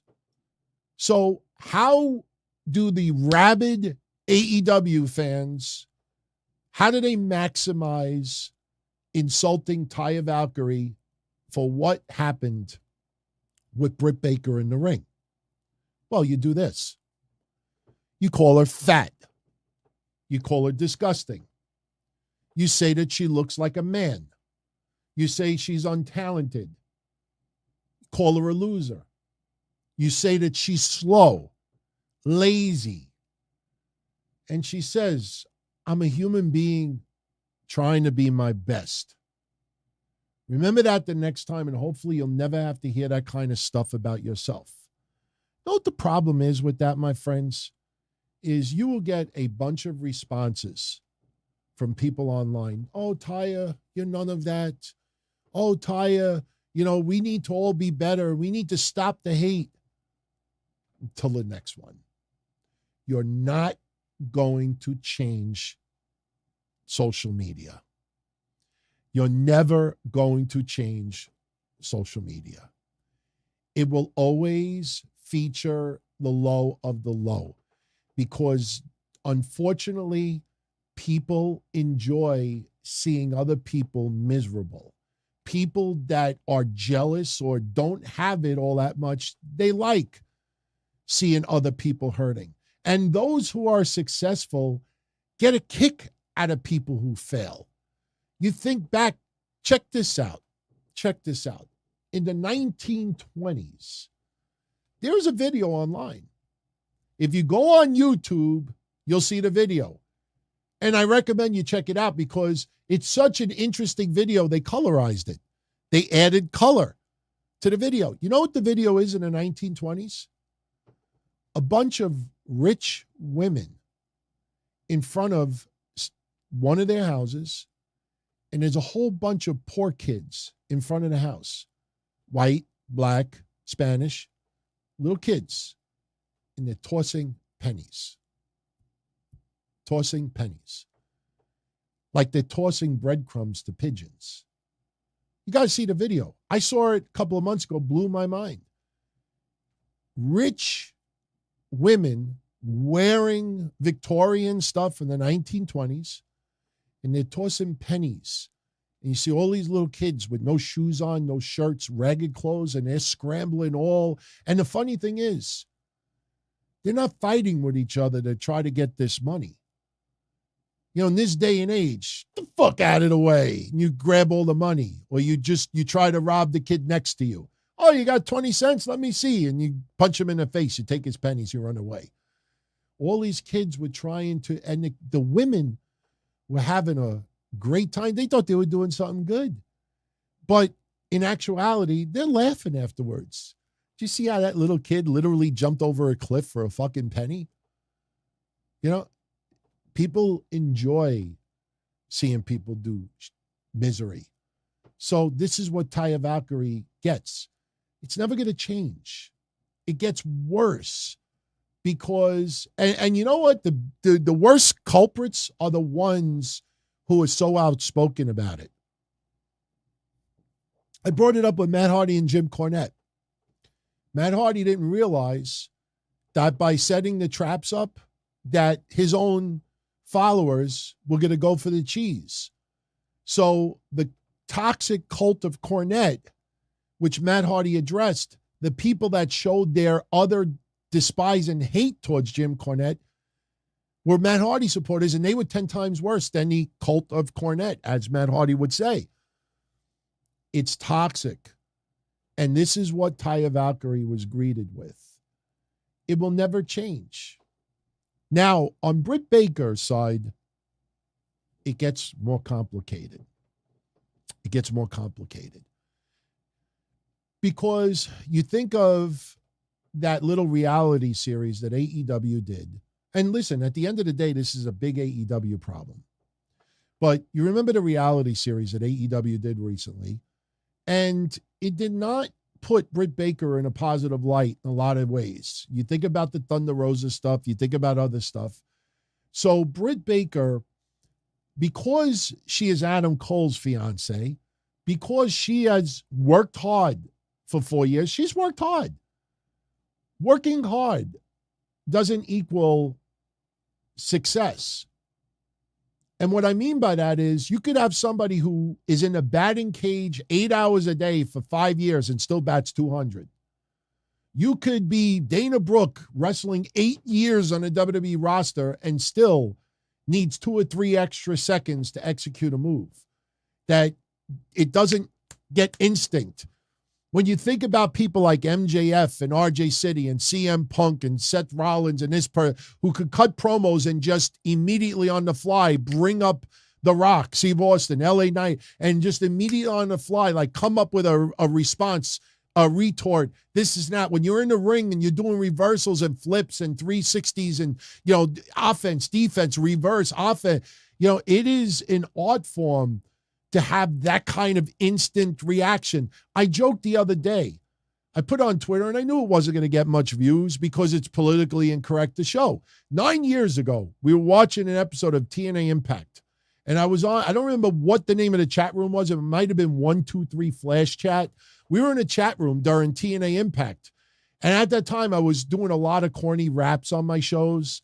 Remember when we used to make fun of David Otunga? They say it's mean to say you're green, but you gots to leave WWE. You're not fit to be this shit, so stay at home and make my grits. You used to make raps. During Impact, somebody said, why don't you do a rap about TNA? And I said, all right. So I'm watching TNA. I'm watching Bram. And by the end of the 90 minutes that it took me, I did a whole 3-minute satire of the song, Don't Worry, Be Crappy. Don't Worry, Be Happy. And I called it Do Worry, Be Happy. And it talked about, Dixie claimed TNA would expand. She should get her head slapped with my hand. Do worry, you're crappy. And I did a whole song in 3 minutes, just coming up with stuff quickly, like, your roster's depleted, your viewers are leaving. After watching Bram, you left me heaving. Do worry, you're crappy. I had people sending me DMs this week. Why do you have to sound like an Indian? Like, that's how ridiculous things are today. But unfortunately, timing, no matter how hard you work, timing doesn't get there. And that is Britt Baker's biggest problem. But there's something deeper than that. Britt Baker has an attitude about herself. And I don't know her personally. I've heard good things about her. I don't know every little detail about what happened with her at Thunder Rosa and others. There are others. But they'll never voice out because they're so low on the AEW food chain that that's all they got. That's all they got. But she's bullied. She has been pretty nasty. She thinks her shit don't stink. And I'm not criticizing right now. I'm just saying like over the last couple of years, this is the perception a lot of people have. And because she's Adam Cole's fiance, that everybody shows a little extra respect her way because, Adam Cole, I've said it many times on my shows. Adam Cole deserves so much praise for how much Britt Baker has improved over the years. Unfortunately, though, you could train a horse. You could train a horse for 10 years and it never wins a race. Just sometimes, no matter how much work you put in, you don't put it all together. And we have seen this with Britt Baker more times than not. Whether it's against somebody like Sky Blue, where Britt should be the one leading the match, to someone like Taya Valkyrie, who should be the one leading the match, and it turns into a disaster. Now everybody is focusing, Britt Baker wants to have the first AEW women's ladder match. You go to ladder matches, you go to hardcore matches, you go to weapons matches, because that covers up the video you just saw with Taya Valkyrie. Because you can't do the basics consistently smooth. So now those who are not hardcore AEW, who know Taya Valkyrie's history and how good she wrestles, those that don't like AEW, they're going after Britt Baker now. And Britt Baker is getting hammered on social media right now for this remark. Somebody wrote, and again, this is after this sign post was seen on Dynamite Wednesday, book the women's division better. Somebody wrote on Twitter, and I think this is a fair opinion. Nothing nasty about it, really. This is what this person says. Develop a performance center for wrestlers like Britt Baker so they can improve their craft. She was horrible last night. And she wants to face Charlotte Flair one day? Please. Yeah, that's some pretty hard criticism, but that match was not good Wednesday. I gave the match result Wednesday. I did not get deep into it because, wrestlers do have off days. And listen, I've always said Britt Baker has a lot to improve still. So even if she has a decent match, that's pretty much the norm. I understand what she can do, what she can't do, but Wednesday was pretty brutal. So Britt Baker responds back. Now, remember what I just said that this person said about the Performance Center.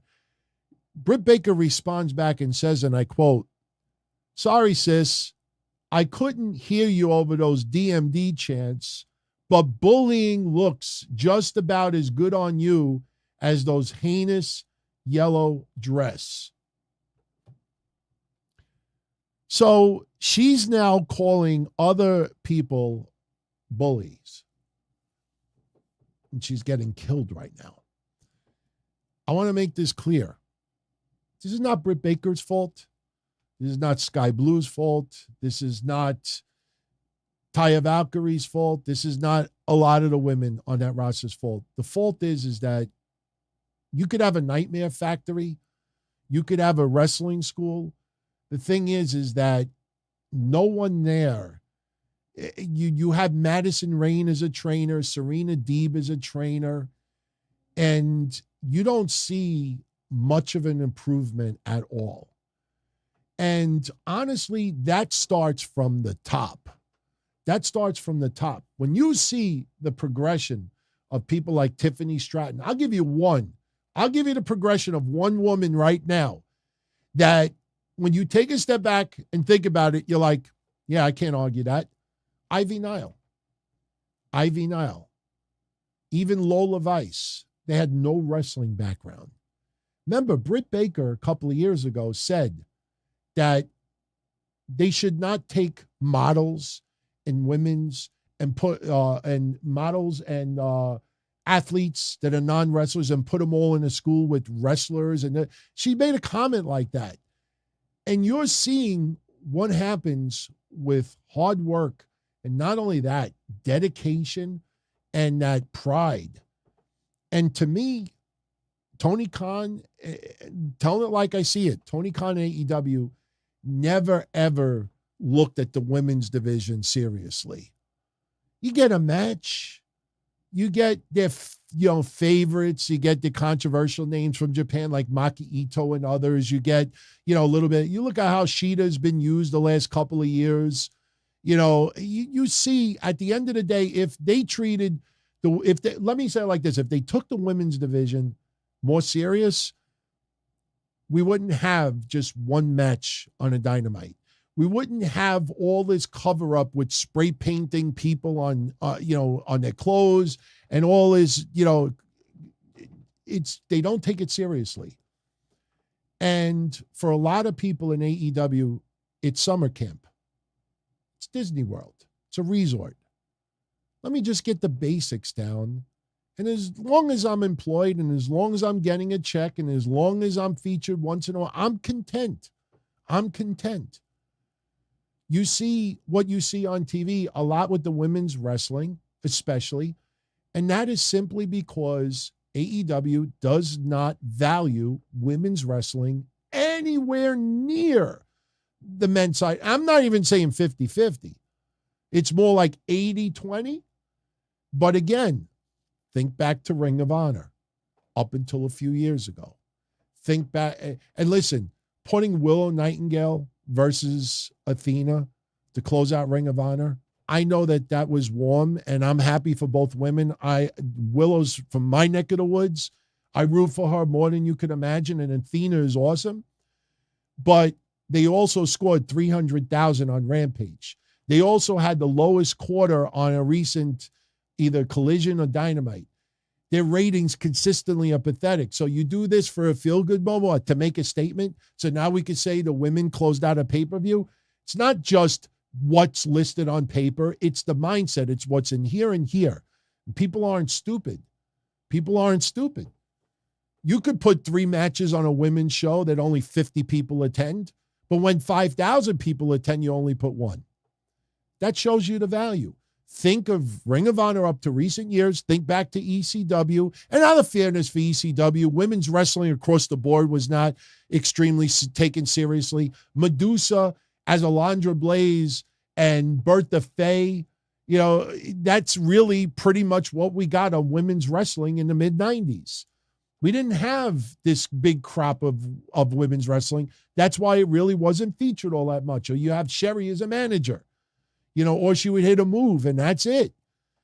But the mindset of AEW, let's not, you know, pull any punches here. They don't give much of a flying fuck about women's wrestling. 4 years, everyone. This is not 1996.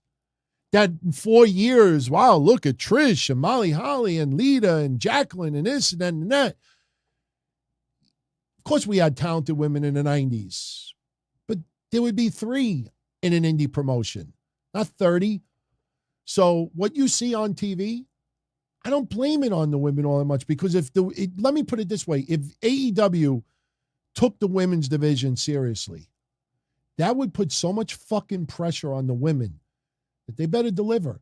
Plus, when he won't fire anybody unless they fuck up personally and professionally, when you don't fire someone, you don't release someone because they're not performing and you just let everybody ride out their contract. Well, let me just get signed. Let me just get signed. Worst case scenario, I got 2 years of money.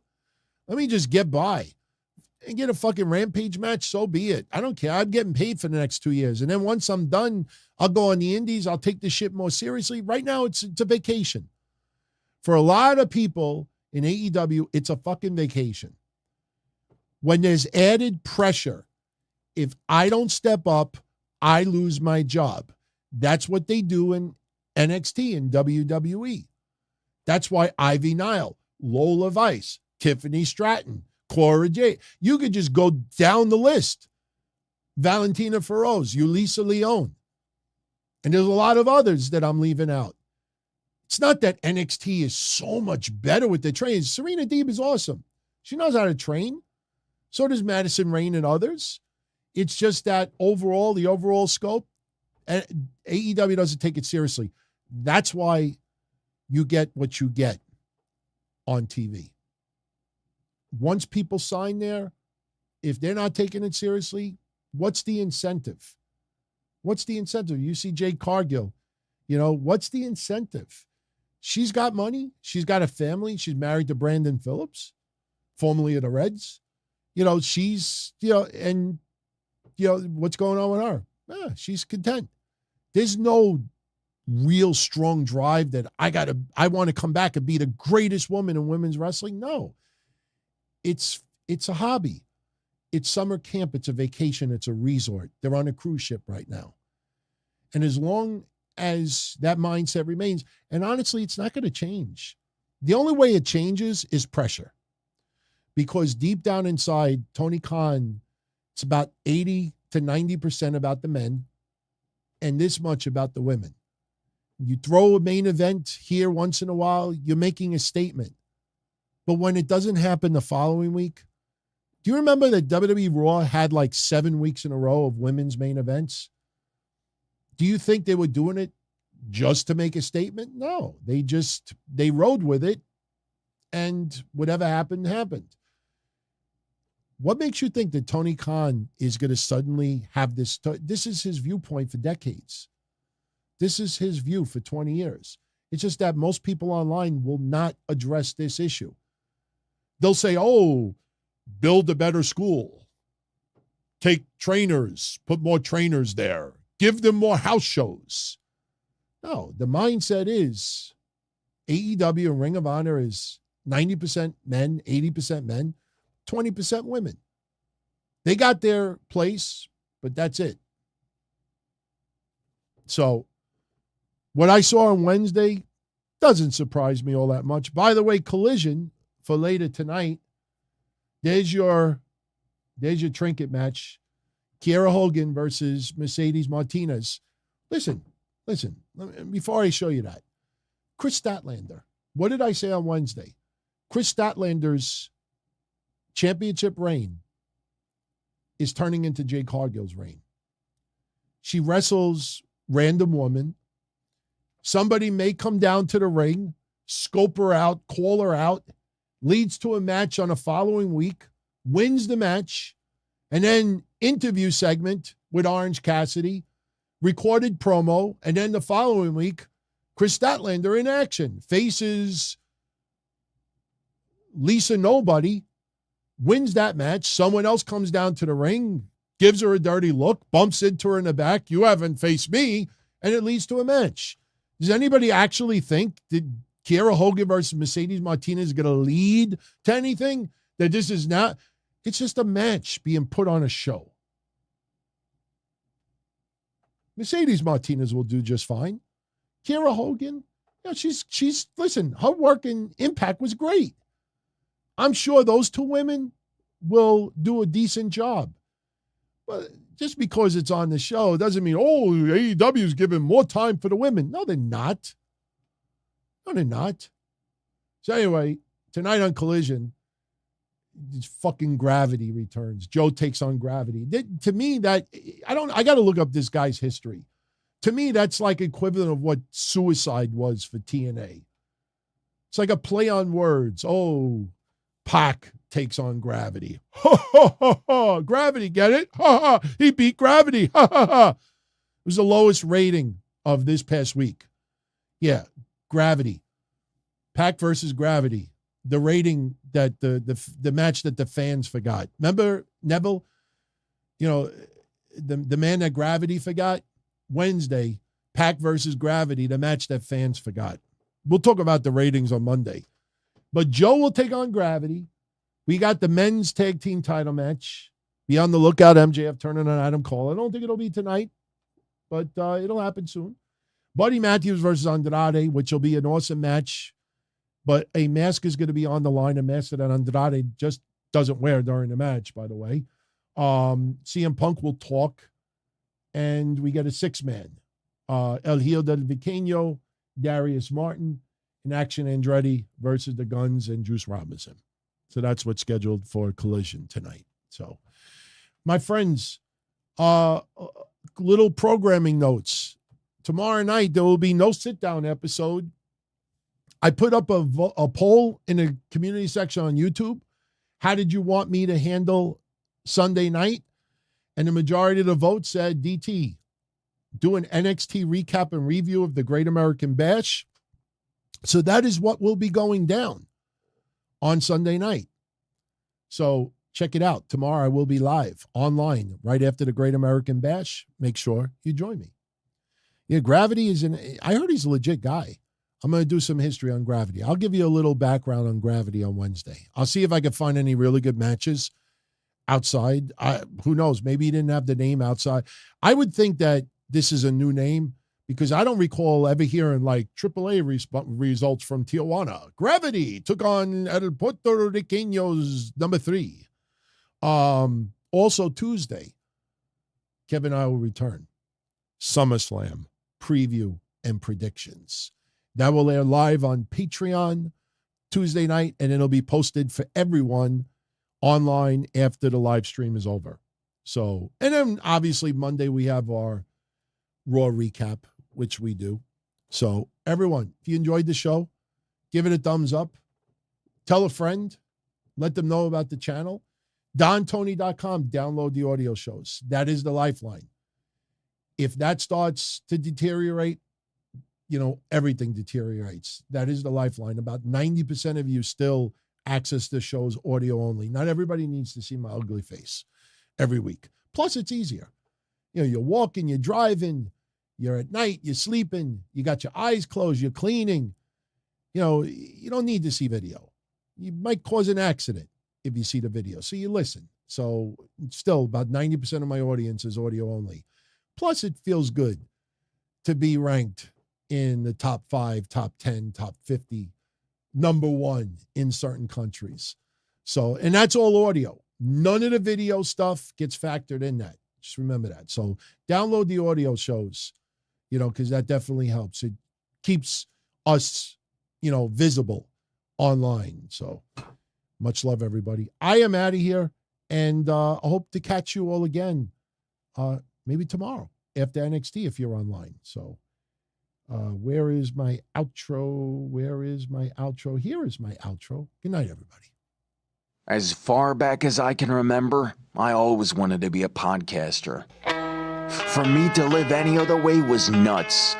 To me, those goody-good people who worked shitty jobs for bum paychecks and took the subway to work every day and worried about their bills were dead. I mean, they were suckers. They had no balls. If I wanted something, I just took it. I ran everything. I paid the bills. I paid the hosts. I even paid the masked maniac. Everybody had their hands out. Everything was for the taking. We always called each other good fellas. You would always hear from somebody. You're gonna like Don Tony. He's all right. He's a good fella. He's one of us. But if you're part of my crew, nobody ever tells you they're gonna get rid of you. It doesn't happen that way. There weren't any arguments or curses like in the movies. See, your haters come with smiles. They come as your friends, the people who've claimed they care the most for your life. And now that's all over. And that's the best part. Today everything is different. There's lots of action. I don't have to wait around for everything like everyone else. Oh, I didn't get the vaccine? Fuck you, vaccine me. Oh, your delivery guy has COVID? Fuck you, feed me. Right after I moved here, I ordered egg noodles and ketchup, and I got spaghetti with meat sauce. I'm no longer an average nobody, while they get to live the rest of their lives like a bunch of schnooks.